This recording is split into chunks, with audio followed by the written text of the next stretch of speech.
কাল ছিল আমাদের এখানে পার্বতী সিনেমার সামনে ছিন্নমস্তা কালী মায়ের পুজো।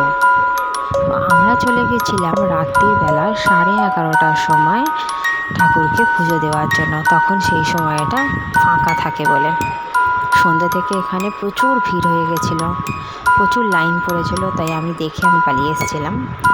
আমরা ফের রাত্রির বেলা 11:30টার সময় গেছি, ফুল কিনে পুজো দিতে গেছিলাম। এই যে এখানে এটা কালী মায়ের মন্দির। তখনও লাইন ছিল, কিন্তু অল্প লাইন ছিল, তাও বেশিক্ষণ আমাদের লাগেনি। ভিড় ঠেলে আমরা তাড়াতাড়ি পুজো দিয়ে গেছিলাম। এই যে এখানে আর বাবা আর মেয়ে দুজনে মিলে ধূপবাতি দেখাচ্ছিল। তারপর আমি এখানে লাইনে দাঁড়িয়েছিলাম। আমি পুজো দিতে চলে গেলাম, ওরা ধূপবাতি দিয়ে, আমিও ধূপবাতি দেখিয়ে পুজো দিয়ে চলে এসেছি। বেশিক্ষণ আমাদের টাইম লাগেনি, এই আধ ঘন্টার মধ্যে আমাদের পুজো কমপ্লিট হয়ে গেছিলো। আধ ঘন্টার তারও কম হয়ে গেছিলো। এই হচ্ছে আমাদের কালী ঠাকুরের ছবি।